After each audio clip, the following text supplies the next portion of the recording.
Sizlar hali yoshsizlar. Falonchi hoji akadaqa boy bo'lgan yana bir 25 yil vaqt bor sizlarga. Shoshilmanglar. Tez kelgan boylikdan qo'rq. Birdaniga uy oldi. Birdaniga 4 ta uy oldi. Birdaniga 10 ta mashina, birdaniga tilla ko'mib tashadi uydalarni. Unaqa bo'lmaydi-da jon akalar. Yo bu dedi ekishizga siraz 700 ta pishadimi? Ha?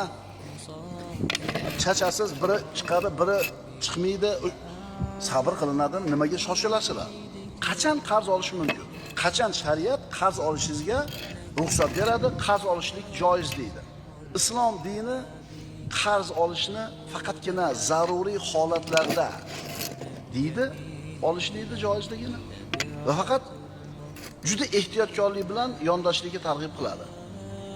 O'zi umuman dinimiz birodarlar mo'min odamni qanoatga, sabrga, kuniga rozilikka chaqiradi-da, nafsiga ergashib ketishlikdan qaytaradi. Eshitib qolamiz, falonchining hunari zo'r, birovga o'rgatmaydi.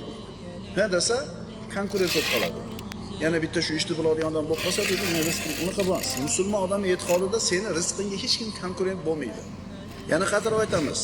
Odamlarga dunyo ishlarida foyda qiladigan biror ilmni yoki kasbni o'rgatmasdan berib ketayotgan odam so'ralganda, qiyomat kunida o'tli yugan bilan yuganlanadi. Mayli agar juda ham bir qizg'anchiq bo'lsa, o'rgatsin, men tirikligimda qilmaysan bu hunarni deb qo'ysin. Ja, agar go'rga olib ketib qolmasin o'zi bilan shu ilmni, shu hunarni. Chunki shu ilmni biladigan boshqa odam yo'q bo'ladi shu musulmonlar orasida shu ilm. Shuning uchun hunar egalari